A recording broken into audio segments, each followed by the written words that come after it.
لله حمدا كثيرا كما أمر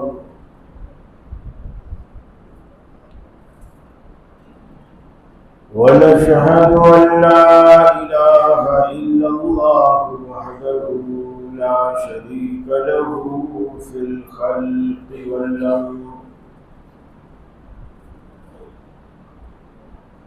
ونشهد أن سيدنا وسندنا محمدا عبده ورسوله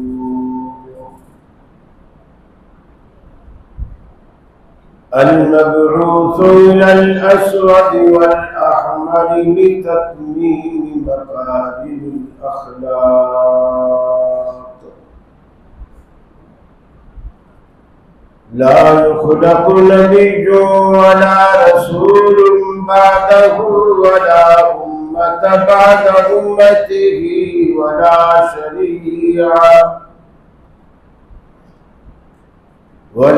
شريعة بعد شريعته ولا كتاب بعد كتابه وصلى الله تعالى عليه وعلى آله وأصحابه الذين هم خلاصة العرب الذين هم مفاتيح الرحمة ومصابيح الهدى. أعوذ بالله السميع العليم من الشيطان الرجيم. بسم الله الرحمن الرحيم.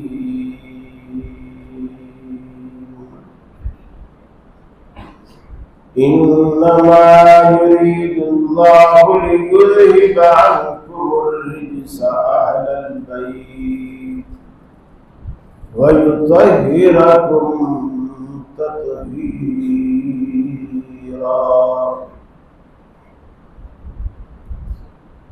عزیز ساتھیوں دوستوں،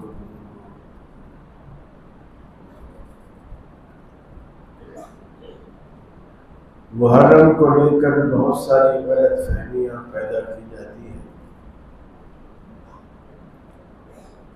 حالانکہ محرم ایک عزت والا مہینہ ہے اور اللہ نے اسے اپنا مہینہ قرار دیا.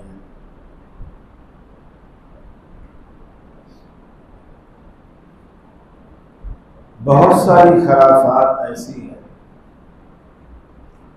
جو اس مہینے کے ساتھ جوڑ دی گئی ہیں، جن کا شریعت سے، حقیقت سے کوئی تعلق نہیں. گزشتہ جمعہ بات ہو رہی تھی غدیر خم کے حوالے سے، جسے ایک طبقہ عید غدیر کے نام سے یاد کرتا ہے. 18 ذی الحجہ کی بات ہے اور یہ سن 10 ہجری کا واقعہ ہے. اللہ کے رسول حجۃ الوداع سے واپس جا رہے تھے.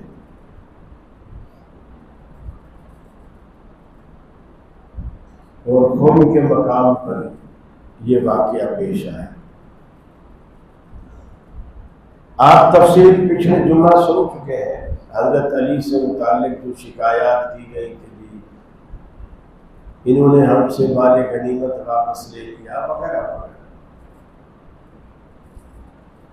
کیونکہ حضرت علی کا فیصلہ انصاف پر مبنی تھا، اس لیے اللہ کے رسول صلی اللہ علیہ وسلم نے شکایات کرنے والوں کو اللہ سے ڈرایا. اور اسی موقع پر آپ نے فرمایا کہ من کنت مولا فعلی مولا، جس کا میں مولا ہوں علی بھی اس کا مولا. اب اس کو لے کر خلافت بلا فصل، پہلے خلیفہ، سب کچھ کا حقدار، انبیاء سے معصوم انبیاء سے زیادہ مقام رکھنے والا، سب کچھ بنا دیا۔ حالانکہ اس حدیث کا مطلب صرف اتنا ہے، جو مجھے دوست رکھتا ہے وہ علی کو بھی دوست رکھتا ہے، جو مجھ سے محبت کرتا ہے وہ علی سے بھی محبت کرتا ہے، میں جس کا دوست ہوں علی بھی اس کا دوست، اور جو میرا دوست ہے وہ علی کا بھی دوست ہے۔ جیسے قرآن میں اللہ نے کہا اللہ ولی الذین آمنوا، اللہ ولی ہے مومنین کا، ایمان والوں کا، یعنی ان کا دوست۔ اب اگر لمحے بھر کے لیے ان باتوں کو ہم سچ مانیں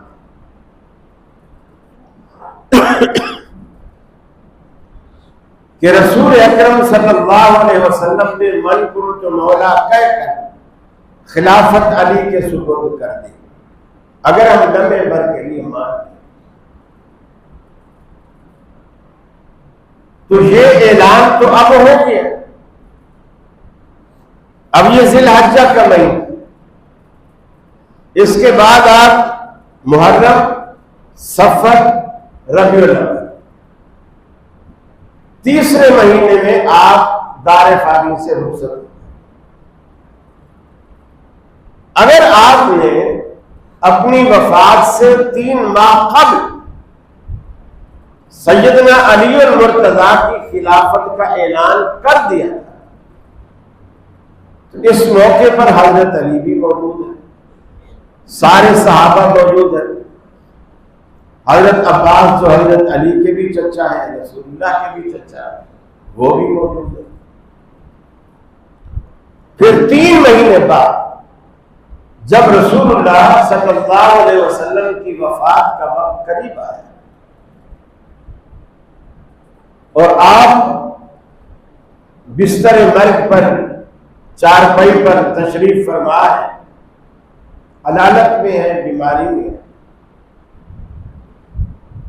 اور یہ کچھ جمعے پہلے یہ بات میں آپ کو بتا چکا ہوں کہ بخاری شریف میں ہے، حضرت عبداللہ بن عباس حضرت علی کے پاس آئے اور آ کر کے کہا کہ علی، میں بنو ہاشم کے چہروں کو جانتا ہوں، موت سے پہلے میں ان کے چہرے پہچان جاتا ہوں، رسول اللہ کے رخ انور میں جو مجھے آثار نظر آ رہے ہیں اس سے ایسا لگ رہا ہے کہ آپ کی آخری بیماری، لہذا رسول اللہ صلی اللہ علیہ وسلم کے پاس چلو، میں بھی ساتھ چلتا ہوں، آپ سے پوچھتے ہیں کہ آپ کے بعد خلیفہ کون؟ حضرت علی رضی اللہ تعالیٰ عنہ کہتے ہیں چچا میں نہیں جانتا، اس لیے کہ اگر اللہ کے رسول نے بتا دیا کہ خلیفہ تم میں سے ہوگا، یعنی اہل بیت میں سے ہوگا،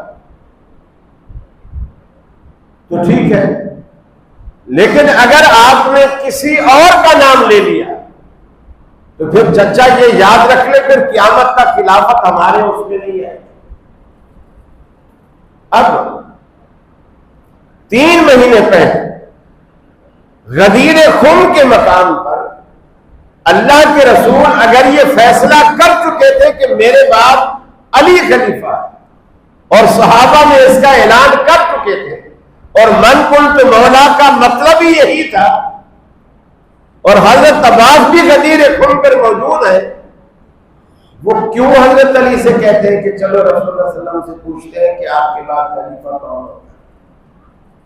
جب یہ اعلان پہلے ہو چکا ہے، پھر جب حضرت عباس چلو ہو سکتا ہے بھول گئے، 3 مہینے پرانی بات تھی، ہو سکتا ہے ذہن سے نکل گئی ہو، لیکن جب حضرت علی کو انہوں نے مشورہ دیا کہ چل کے پوچھتے ہیں، تو حضرت علی نے یہ کیوں نہیں کہا کہ چچا جان ہمیں پوچھنے کی کیا ضرورت ہے، 3 مہینے پہلے تو فیصلہ ہو چکا ہے، آپ بھول گئے ہو، اللہ کے رسول نے فیصلہ کر دیا، ہمیں پوچھنے کی کیا ضرورت ہے؟ حضرت علی نے بھی نہیں۔ پھر جب سقیفہ بنو سعدہ میں صدیق اکبر رضی اللہ تعالی عنہ کی بیعت ہونے لگی، جو غدیر خم کے موقع پر جتنے اصحاب موجود تھے کسی ایک نے بھی نہیں کہا، حضرت عباس سمیت ایک نے بھی نہیں کہا کہ اللہ کے بندو اللہ سے ڈرو، کیا کر رہے ہو تم، خلافت کا چناؤ کیوں کر رہے ہو، جبکہ اللہ کے رسول یہ فیصلہ حضرت علی کے حق میں کر چکے۔ پھر بھی کسی نے نہیں۔ پھر حضرت عمر کی خلافت آئی، چناؤ ہوا، حضرت علی نے کوئی اعتراض نہیں کیا۔ حضرت عثمان کی خلافت کا چناؤ ہوا، حضرت علی نے کبھی کی غدیر خم والے واقعے کو یاد نہیں کیا، بلکہ جب سیدنا علی المرتضیٰ رضی اللہ تعالی عنہ پر عبد الرحمن ابن ملجم نے وار کیا اور کچھ زندگی کی رمق باقی تھی، آپ کچھ بول سکتے تھے، آپ سے پوچھا گیا امیر المؤمنین اپنے بعد کسی خلیفے کی نامزدگی کر دیجیے، اپنے بعد کسی خلیفے کی نامزدگی کر دیجیے۔ سیدنا علی المرتضیٰ رضی اللہ تعالیٰ عنہ نے فرمایا جب رسول اللہ نے نامزدگی نہیں کی اور آپ نامزدگی کیے بغیر چلے گئے، میں کیوں ان کے خلاف ہوں، میں کیوں نامزدگی کروں؟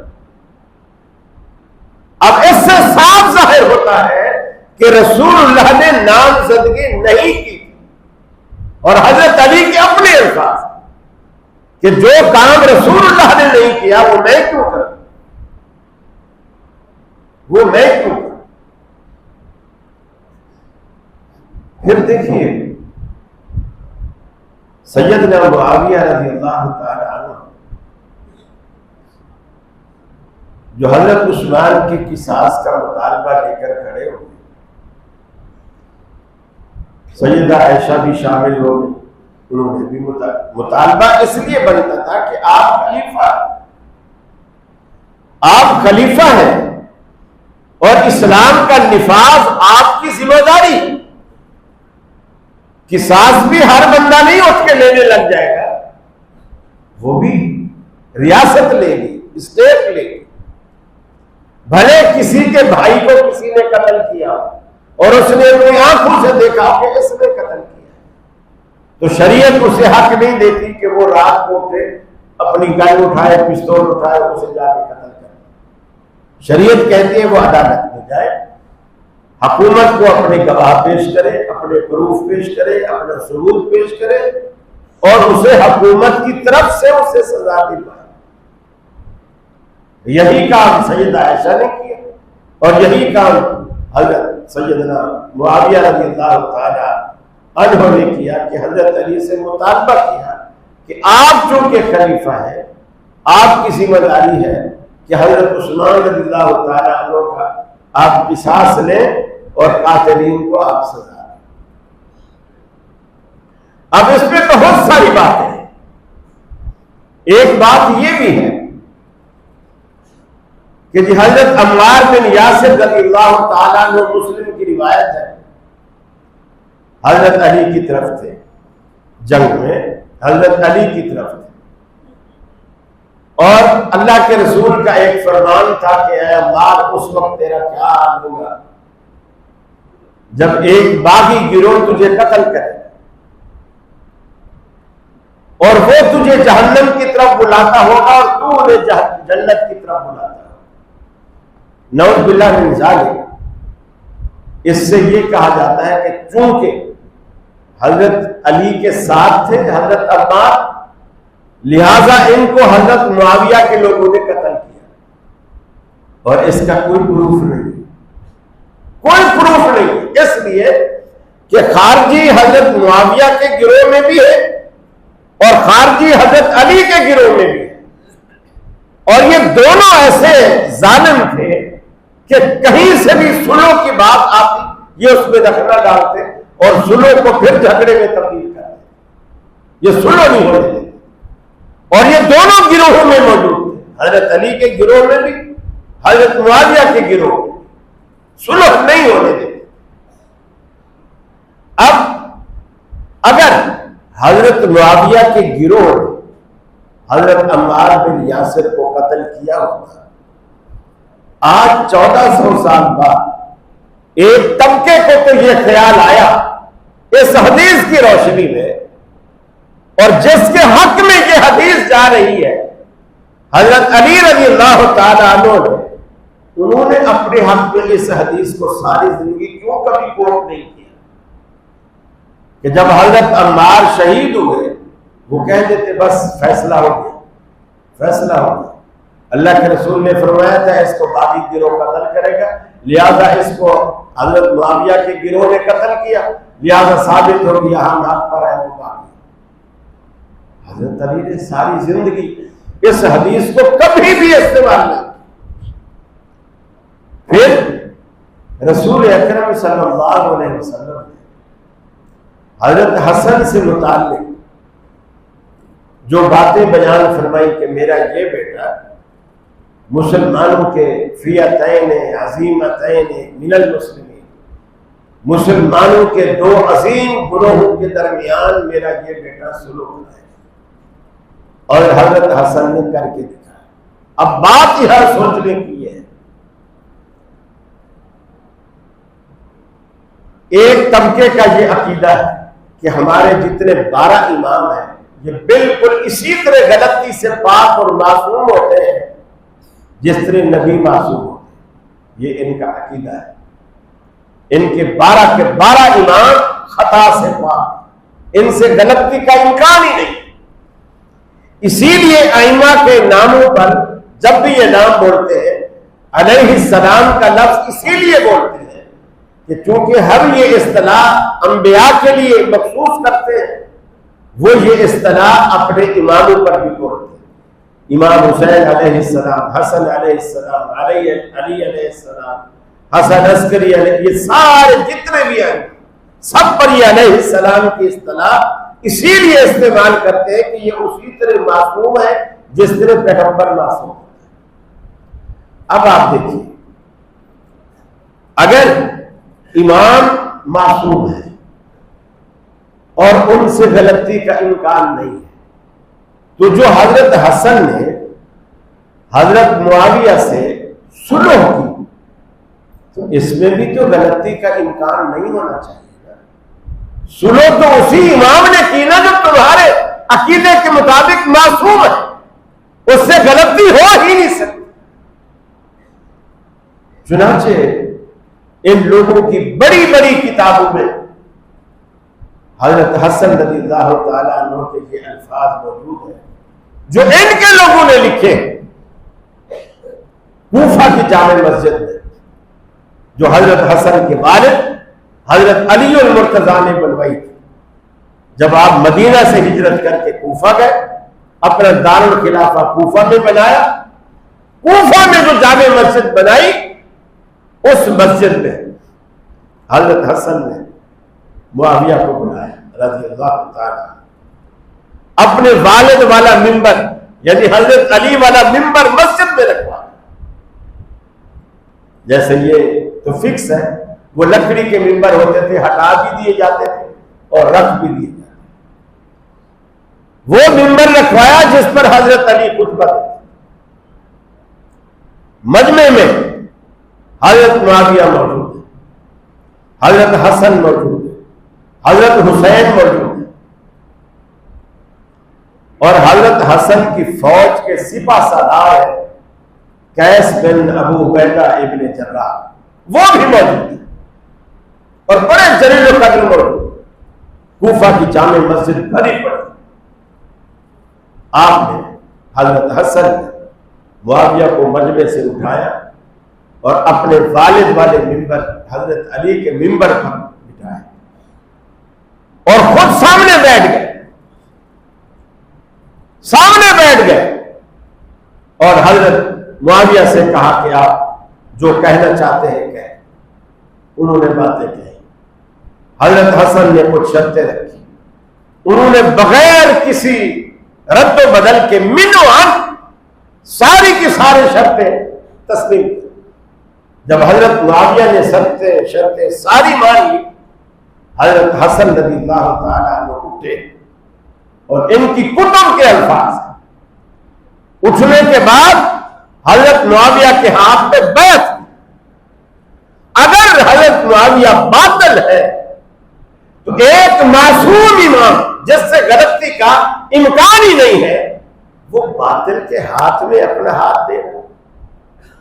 ایک طرف تو تم کہتے ہو سرداد لداد در دست یزید, اور دوسری طرف ایک حق والا نعوذ باللہ ایک باطل کے ہاتھ میں ہاتھ دیے کھڑا ہے. پھر صرف یہ نہیں بیعت کر لی, خود جب بیعت سے فارغ ہوئے حضرت حسین رضی اللہ تعالیٰ عنہ کی طرف دیکھا. حضرت حسین چھوٹے تھے, حضرت حسن بڑے تھے. حضرت حسن نے حضرت حسین کی طرف دیکھا اور دیکھنے کے بعد کہا قم یا حسین, اے حسین اٹھیے, فبائیے فإنہ امامی, اٹھیے ان کی بیعت کیجیے اس لیے کہ اس کو میں نے اپنا امام مان لیا, میں نے اپنا امام مان لیا. حضرت حسن جس کو اپنا امام مانے اور تم کہو ہم اسے مسلمان ہی نہیں مانتے.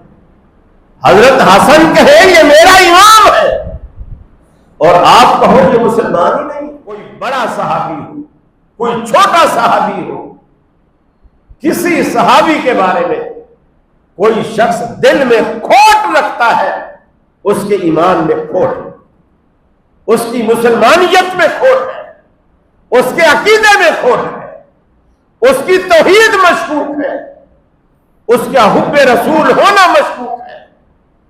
یہ اللہ تعالیٰ نے جو قرآن مجید میں کئی مقامات پر اس طرح کی باتیں فرمائی, آمنوا بمثل ما آمنتم فقد اہتدوا, میرے نزدیک میرے رجسٹر میں تم ہدایت یافتہ کب کہلاؤ گے جب تم ایسے ایمان لاؤ جیسے صحابہ ایمان لائے, جیسے صحابہ ایمان لائے.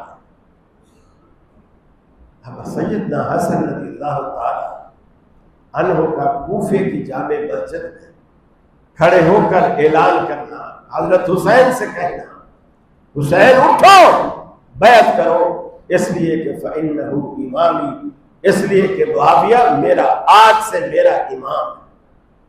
گویا میں نے اسے خلیفہ مان لیا.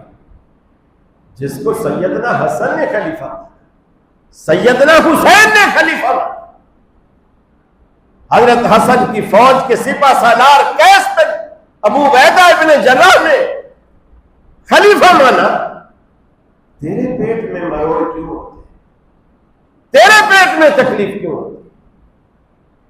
میرے بھائی, رسول اکرم صلی اللہ علیہ وسلم نے فرمایا اللہ اللہ فی اصحابی, میرے صحابہ کے بارے میں اللہ سے ڈرو.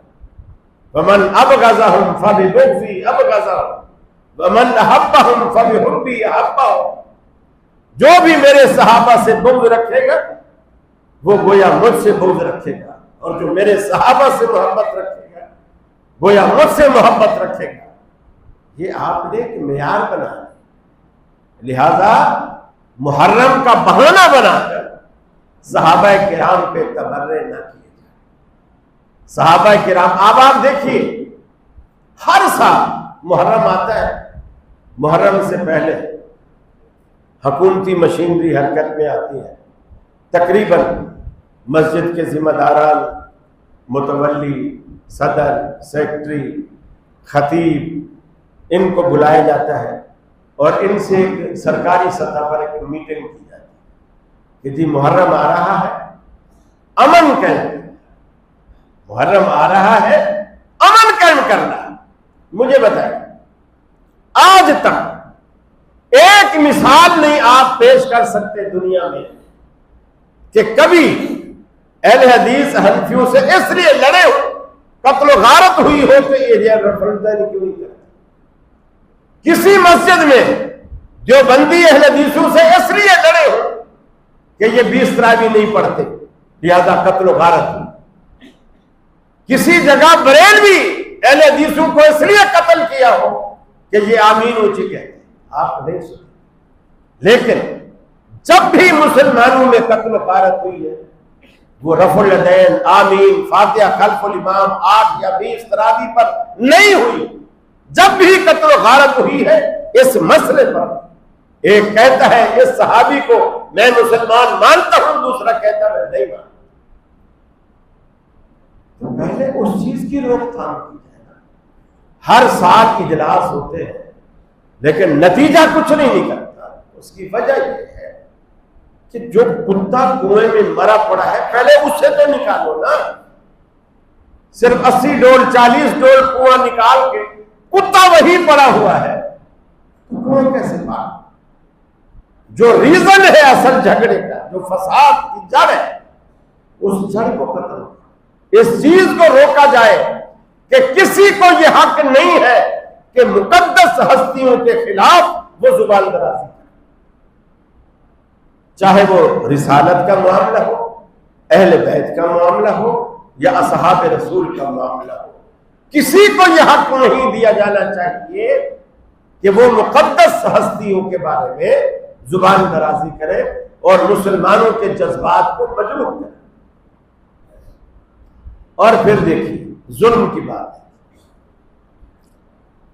چونکہ رسول اللہ صلی اللہ علیہ وسلم کی ازواج میں صدیق اکبر کی بیٹی سیدہ عائشہ بھی شامل ہے، حضرت عمر کی بیٹی حضرت حفصہ بھی شامل ہے۔ اب یہ کہتے ہیں کہ بیویاں اہل بیت میں شامل نہیں ہوتی، بیوی تو سب سے پہلے شامل ہوتی، اہل بیت کا تعلق کی بیوی سے، بیوی سب سے پہلے شامل۔ اور ظلم یہ ہے اپنے فارمولے پر خود ہی قائم نہیں رہتے۔ ان سے پوچھو حضرت خدیجہ رسول اللہ صلی اللہ علیہ وسلم کی بیوی تھی کہ نہیں تھی؟ بیوی تھی، پہلی بیوی تھی۔ حضرت خدیجہ پہلی بیوی تھی، اور وہ خوش نصیب بیوی تھی کہ جب تک سیدہ خدیجہ زندہ رہی رسول اللہ نے دوسری شادی نہیں کی، دوسری شادی کی۔ حتیٰ کہ ان کی وفات کے بعد جب حضرت عائشہ سے شادی کی اور کبھی حضرت خدیجہ کی کوئی سہیلی دروازے پر دستک دیتی، آواز دیتی، رسول اللہ صلی اللہ علیہ وسلم فوراً چونک جاتے اور کہتے خدیجہ کی سہیلی آئی، دروازہ کھولو، خدیجہ کی سہیلی آئی، دروازہ کھولو۔ حضرت عائشہ کہتے ہیں کہ مجھے ناگوار گزرتی یہ بات کہ وہ بیوی فوت ہو چکی ہے، ابھی بھی آپ اسی کو یاد کرتے ہیں، ایک مری ہوئی بیوی کو ابھی تک یاد۔ آخر حضرت عائشہ کہتے ہیں میں نے ایک دن کہہ دیا، اللہ نے آپ کو ان کے بعد، وہ تو بوڑھی تھی، بیوہ تھی، آپ سے نکاح ہوا، اللہ نے اس کے بعد آپ کو کنواری بیوی دی ہے، پھر بھی آپ اسے یاد کرتے ہیں۔ رسول اللہ صلی اللہ علیہ وسلم نے فرمایا عائشہ خبردار، خدیجہ کے بارے میں ایک لفظ بھی میں نہیں سن سکتا، اللہ نے مجھے خدیجہ کی محبت پلا دی، خدیجہ کی محبت اللہ نے مجھے پلا دی ہے۔ اس کے باوجود ان سے پوچھو کہ حضرت خدیجہ بھی تو رسول اللہ صلی اللہ علیہ وسلم کی بیوی ہے، کہتے ہیں وہ اہل بیت میں شامل۔ یہ عجیب فلسفہ ہے، یعنی ایک اصول تو ہونا، فارمولہ تو ہونا، یہ تو بے پیندے کا لوٹا ہے، وہ شامل ہے۔ کیوں؟ وہ حضرت علی کی ساس بھی ہے، حضرت فاطمہ کی ماں بھی، وہ تو شامل ہے، حضرت حسن حسین کی نانی بھی، وہ تو شامل ہے۔ گویا حضرت عائشہ سے ان لوگوں کا کیا رشتہ ہے؟ نہ حضرت عائشہ حسین کی نانی ہے، نہ حضرت علی کی ساس ہے۔ حالانکہ دیکھا جائے قرآن کہتا ہے ازواجہم امہاتہم، پیغمبر کی جتنی بیویاں ہیں یہ امت کی ماں، امت کی ماں ہے۔ اور جب حضرت علی رسول اللہ کے داماد ہیں تو حضرت عائشہ ان کی بھی ساس ہے، حضرت حفصہ ان کی بھی ساس ہے۔ میرے بھائیوں، ان لوگوں میں یعنی صحابہ کرام میں، اہل بیت، یقین مانیے آپس میں کوئی بغض نہیں تھا، کوئی بغض نہیں۔ آپ نے شاید وہ انٹرویو سنا ہو، یہ جو ایک اخبار والے ہیں، کئی مولویوں کو اس نے انٹرویو کیے نا، علی مرزا کا کیا، طارق مسعود کا کیا، یہ شہنشاہ نقوی کا کیا، طارق جمیل کا کیا، ابتسام الہی ظہیر کا کیا، کئی انٹرویو کیے۔ اس میں جو شہنشاہ نقوی کا انٹرویو کیا، اس نے کہا، اینکر نے پوچھا، اس نے کہا کہ مجھے یہ بتائیے کہ حضرت علی کے بیٹوں میں، ایمانداری سے بتاؤ، کیا تمہاری کتابوں میں ہے کہ حضرت علی کے بیٹوں کے ناموں میں ابو بکر بھی ہے، عمر بھی ہے، عثمان بھی ہے؟ انہوں نے کہا ہے۔ پھر اس نے کہا اگر حضرت علی ان سے خار کھاتے ہوتے تو کوئی شخص اپنی اولاد کے نام اپنے دشمنوں کے نام پر رکھتا ہے؟ تو اس نے کہا نہیں رکھتا۔ تو پھر حضرت علی نے کیوں رکھے؟ کہنے لگا حضرت علی نے اپنی اولاد کے نام ان شخصیات کے ناموں پر نہیں رکھے، ویسے رکھے ہیں، ان کے ناموں کی محبت میں نہیں رکھے۔ ابو بکر نام رکھا لیکن اس سے مراد ابو بکر صدیق نہیں تھا۔ عمر نام رکھا لیکن اس سے مراد عمر بن خطاب نہیں تھا۔ عثمان نام رکھا لیکن اس سے مراد عثمان بن عفان نہیں تھا۔ انہوں نے ویسے نام رکھ لی، عربی نام رکھ لی۔ اب میرے بھائی، میں آپ سے پوچھتا ہوں، چلو حضرت علی نے ان کی محبت میں یہ نام نہیں رکھے، ان کی محبت میں یہ نام نہیں رکھے، لیکن جس بھی وجہ سے رکھے ان کو یہ نام اچھے لگتے تھے۔ ابو بکر عمر عثمان کی وجہ سے نہیں، ویسے اچھے لگتے تھے، اپنی اولاد کے نام رکھے۔ ایسے کبھی ویسے تم نے بھی اپنے بچوں کے نام عمر عثمان رکھے ہیں؟ چلو ابو بکر عمر عثمان کی وجہ سے نہیں، علی کی وجہ سے صحیح، حضرت علی نے رکھے ہیں نا، حضرت علی کی وجہ سے تم نے بھی کبھی یہ نام رکھے؟ ہمیں لوگ تانا دیتے ہیں کہ وہابیوں نے بھی کبھی حسن حسین نام رکھے ہیں۔ ہمارے نام میاں نذیر حسین محدث دین، بہت بڑے، محمد حسین شیخو پوری، محمد حسین بٹالوی، یہ حدیثوں کے علماء کے نام۔ ہمیں تو کوئی عداوت نہیں، کوئی بغض نہیں، لیکن آپ بھی تو اپنی اداؤں پہ ذرا غور کریں۔ ہم اگر عرض کریں گے تو شکایت ہوگی۔ فرمایا انما یرید اللہ لیذہب عنکم الرجس اہل البیت، اے نبی کے گھر والوں، اللہ رب العالمین یہ ارادہ کر چکا ہے، یہ فیصلہ کر چکا ہے، لیذہب عنکم الرجس، ہر قسم کی غلاظت، ہر قسم کی گندگی، ہر قسم کی ناپاکی تم سے دور کرے گا، ہر قسم کی غلاظت آپ سے دور کر کے آپ کو پاک صاف کرے گا۔ انما یرید اللہ لیذہب عنکم الرجس اہل البیت، اے گھر والوں، آپ دنیا میں کہتے ہیں اہل پاکستان، اس کا مطلب کیا ہے؟ جو پاکستان میں رہتے ہیں۔ اہل مدینہ، جو مدینہ میں رہتے ہیں۔ اہل شام، جو شام میں رہتے ہیں۔ اہل عراق، جو عراق میں رہتے ہیں۔ اہل کراچی، جو کراچی میں رہتے ہیں۔ اور اہل بیت، جو گھر میں رہتے ہیں۔ بیت عربی میں گھر کو کہتے ہیں۔ اہل بیت جو گھر میں رہتے ہیں، اور گھر میں صرف پوتے نواسے اور بیٹے نہیں رہتے، گھر میں بیویاں بھی رہتی، گھر میں بیویاں بھی رہتی ہیں۔ جب سیدہ خدیجہ الکبریٰ شامل ہے تو باقی ازواج بھی شامل، باقی ازواج بھی شامل، ان کو کوئی نکال نہیں سکتا۔ پھر ایک یہ بات کہی جاتی ہے کہ جی رسول اللہ صلی اللہ علیہ وسلم نے ایک خاص موقع پر، حالانکہ اس کو بھی حضرت حضرت عائشہ بیان کرتی ہیں کہ رسول اللہ صلی اللہ علیہ وسلم تشریف فرما تھے، آپ نے ایک چادر اپنے اوپر لے رکھی تھی، حضرت علی آئے، آپ نے ان کو بھی چادر میں دی، فاطمہ آئی ان کو بھی چادر میں دی، حسن آئے ان کو بھی چادر میں دی، حسین آئے ان کو بھی چادر میں دی۔ آپ نے فرمایا ان ہؤلاء اہل بیت، یہ سارے میرے اہل بیت۔ کہتے ہیں دیکھا وہ تو 5 تھے چادر کے، ایک رسول اللہ خود تھے، دوسرے حضرت علی تھے، تیسری حضرت فاطمہ تھی، چوتھے حضرت حسن تھے، اور 5ویں حضرت حسین تھے، چھٹا تو کوئی نہیں تھا۔ آپ نے فرمایا یہ میرے اہل بیت سے۔ میں نے پہلے بھی آپ کو اس کی مثال دے کر سمجھایا، یہ بالکل سیم ایسی بات ہے جیسے آپ کہیں جا رہے ہیں، راستے میں آپ کا کوئی دوست مل گیا، آپ کے ساتھ ایک بچہ ہے، وہ دوست آپ سے پوچھتا ہے یہ برخوردار یہ بچہ کون ہے؟ آپ کہتے ہیں یہ میرا بیٹا ہے، یہ میرا بیٹا ہے۔ کیا اس جملے کا یہ مطلب ہے کہ آپ کا ایک ہی بیٹا ہے؟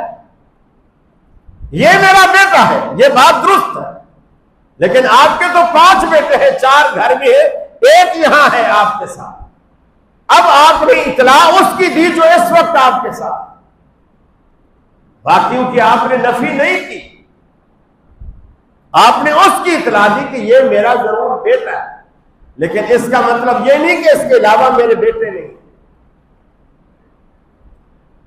فرمایا انما یرید اللہ لیذہب عنکم الرجس اہل البیت، اے نبی کے گھر والوں، اللہ نے یہ فیصلہ کر لیا، ارادہ کر لیا، گندگی کو، غلاظت کو، ناپاکی کو تمہارے ساتھ نہیں رہنے دے گا۔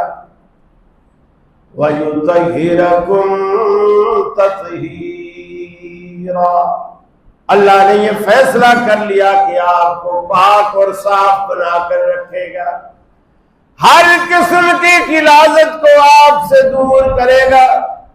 اس میں سیدہ عائشہ صدیقہ رضی اللہ تعالی عنہا کی برات بھی شامل ہے۔ لوگوں نے، منافقین نے الزام تو لگایا، لیکن اللہ نے شش و پنج میں نہیں رکھا، اس الزام کی بھی برات اعلان فرما دیا۔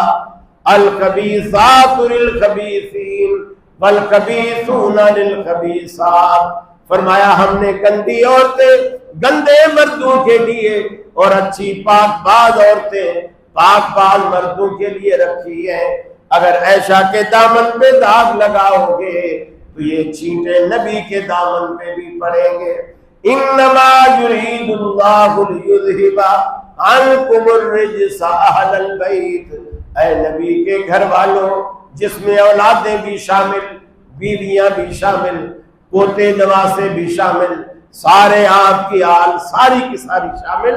اللہ نے کہا کہ ہم نے یہ فیصلہ کر لیا ہے کہ آپ کی زندگی کو ہر قسم کی علائش سے پاک اور صاف رکھیں۔ گویا قرآن مجید نے سرٹیفکیٹ دے دیا کہ نبی کا گھرانہ پاک، ہر عیب سے پاک، ہر گناہ سے، ہر اس طرح کی گندی علائش سے نبی کا گھرانہ پاک ہے۔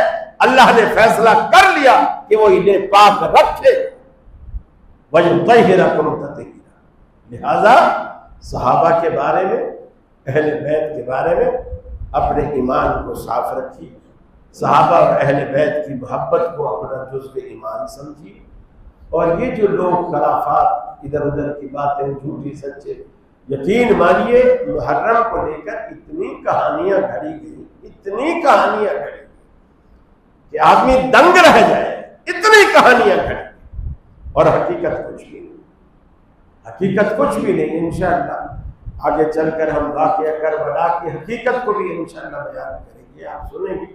اللہ سے دعا ہے اللہ رب العالمین مجھے بھی اور آپ کو بھی عمل کی توفیق عطا فرمائے، اور ہمارے دلوں میں صحابہ کرام اور اہل بیت کی محبت پیدا فرمائے، اور ہر قسم کے بغض سے، کینے سے، نفرت سے اللہ ہمیں محفوظ رکھے۔ وآخر دعوانا ان الحمد۔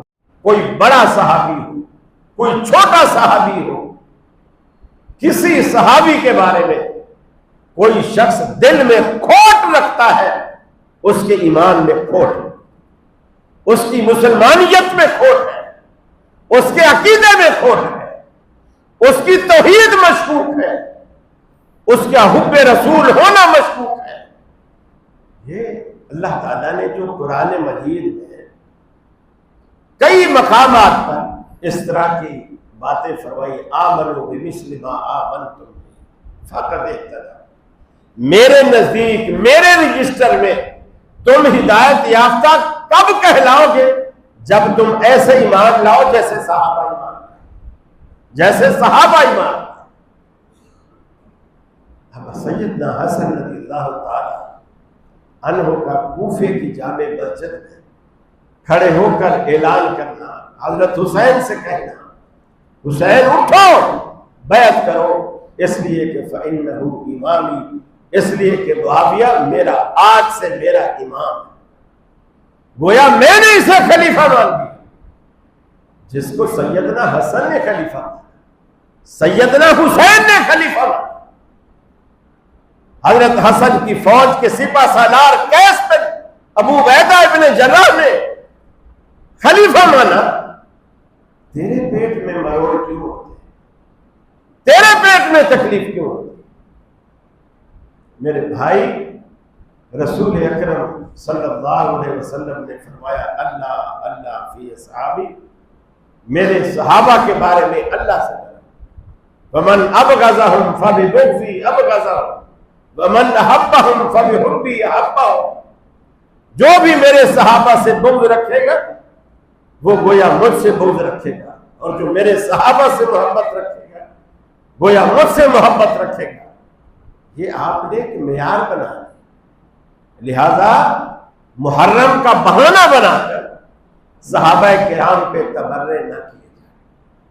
صحابہ کرام، اب آپ دیکھیے ہر سال محرم آتا ہے، محرم سے پہلے حکومتی مشینری حرکت میں آتی ہے، تقریباً مسجد کے ذمہ داران، متولی، صدر، سیکٹری، خطیب، ان کو بلایا جاتا ہے اور ان سے ایک سرکاری سطح پر ایک میٹنگ کی جاتی ہے کہ جی محرم آ رہا ہے، امن قائم کرنا، محرم آ رہا ہے، امن قائم کرنا۔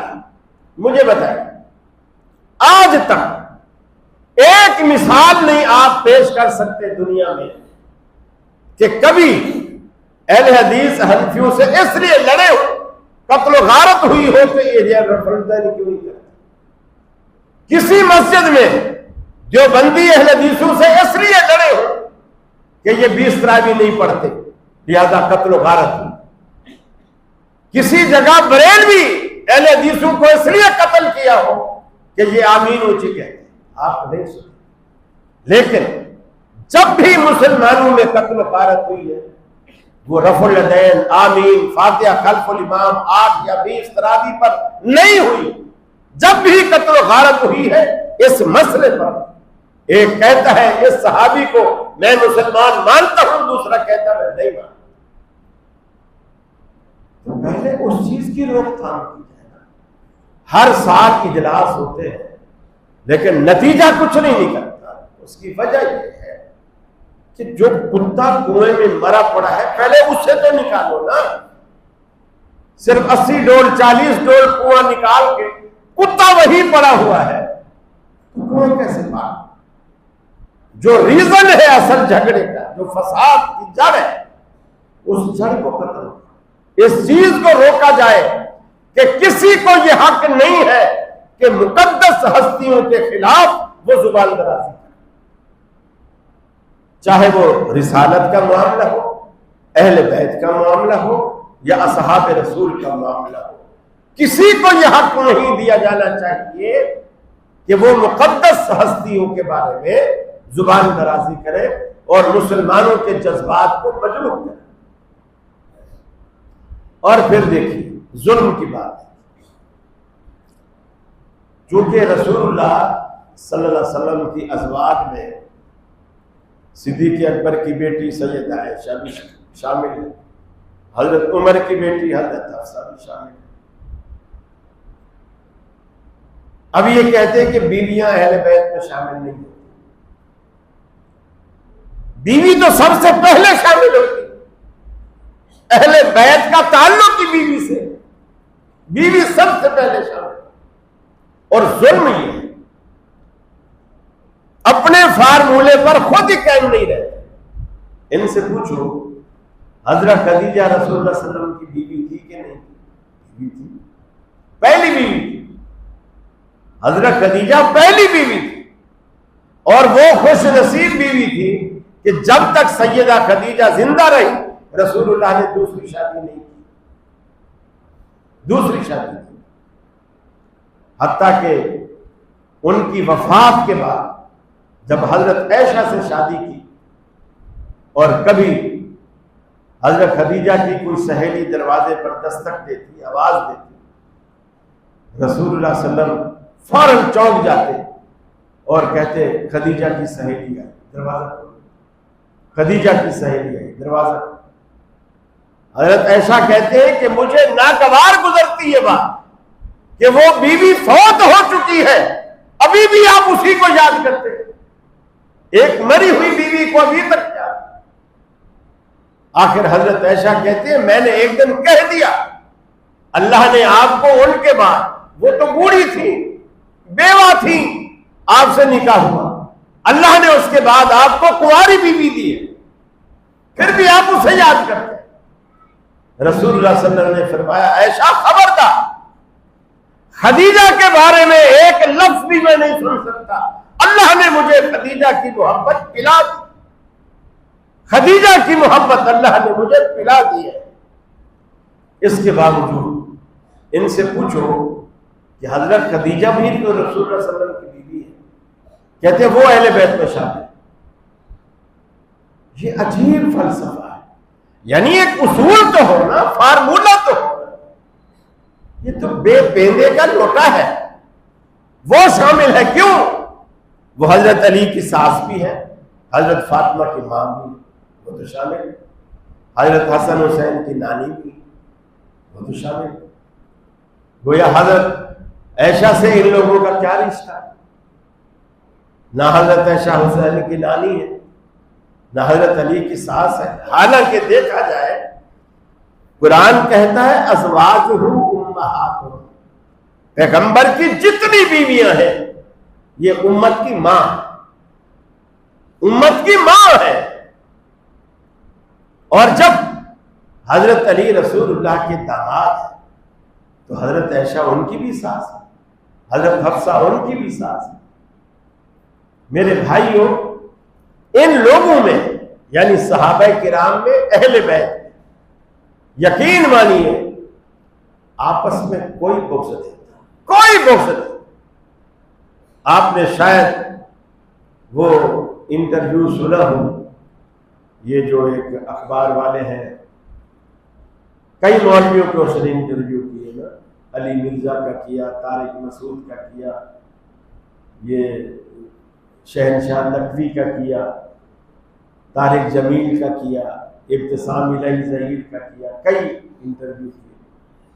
اس میں جو شہنشاہ نقوی کا انٹرویو کیا، اس نے کہا، اینکر نے پوچھا، اس نے کہا کہ مجھے یہ بتائیے کہ حضرت علی کے بیٹوں میں، ایمانداری سے بتاؤ، کیا تمہاری کتابوں میں ہے کہ حضرت علی کے بیٹوں کے ناموں میں ابو بکر بھی ہے، عمر بھی ہے، عثمان بھی ہے؟ انہوں نے کہا ہے۔ پھر اس نے کہا اگر حضرت علی ان سے خار کھاتے ہوتے تو کوئی شخص اپنی اولاد کے نام اپنے دشمنوں کے نام پر رکھتا ہے؟ تو اس نے کہا نہیں رکھتا۔ تو پھر حضرت علی نے کیوں رکھے؟ کہنے لگا حضرت علی نے اپنی اولاد کے نام ان شخصیات کے ناموں پر نہیں رکھے، ویسے رکھے، ویسے رکھے ہیں، ان کے ناموں کی محبت میں نہیں رکھے۔ ابو بکر نام رکھا لیکن اس سے مراد ابو بکر صدیق نہیں تھا، عمر نام رکھا لیکن اس سے مراد عمر بن خطاب نہیں تھا. عثمان نام رکھا لیکن اس سے مراد عثمان بن عفان نہیں تھا. انہوں نے ویسے نام رکھ لی، عربی نام رکھ لی. اب میرے بھائی میں آپ سے پوچھتا ہوں، چلو حضرت علی نے ان کی محبت پہ یہ نام نہیں رکھے، ان کی محبت پہ یہ نام نہیں رکھے، لیکن جس بھی وجہ سے رکھے ان کو یہ نام اچھے لگتے تھے. ابو بکر عمر عثمان کی وجہ سے نہیں، ویسے اچھے لگتے تھے، اپنی اولاد کے نام رکھے. ایسے کبھی ویسے تم نے بھی اپنے بچوں کے نام عمر عثمان رکھے ہیں؟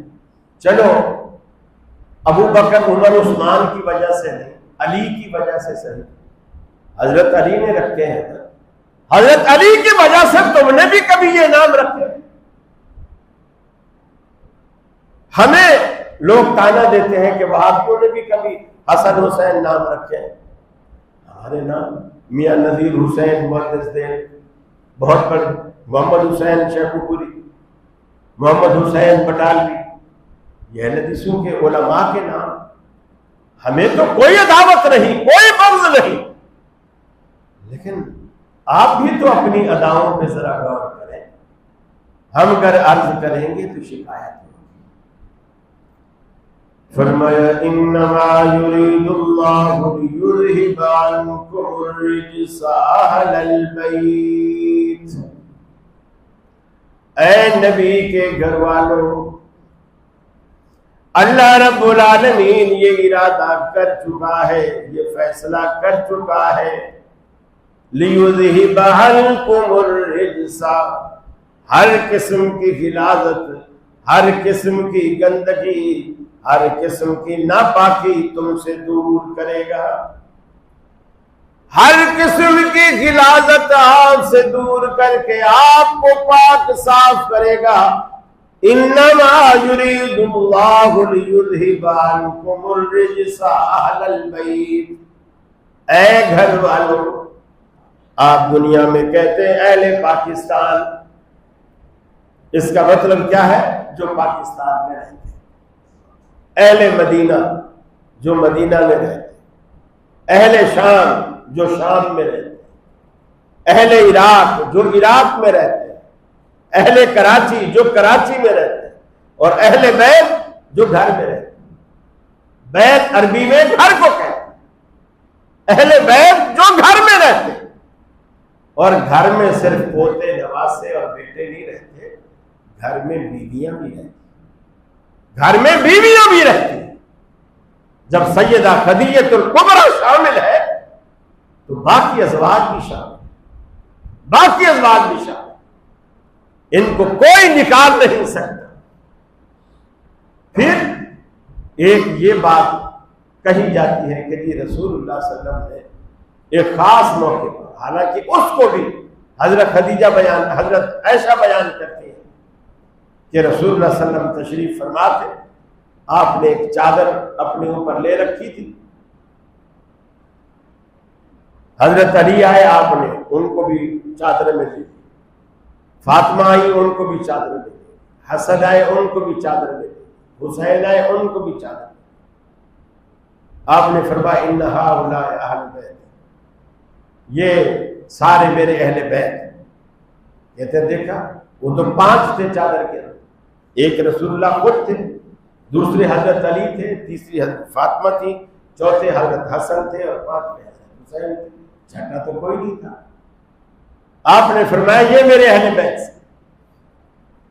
میں نے پہلے بھی آپ کو اس کی مثال دے کر سمجھایا، یہ بالکل سیم ایسی بات ہے جیسے آپ کہیں جا رہے ہیں، راستے میں آپ کا کوئی دوست مل گیا، آپ کے ساتھ ایک بچہ ہے،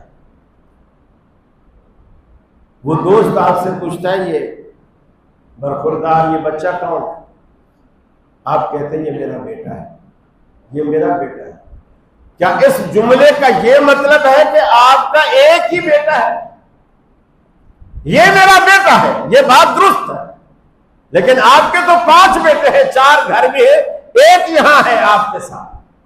اب آپ نے اطلاع اس کی دی جو اس وقت آپ کے ساتھ، باقیوں کی آپ نے نفی نہیں کی.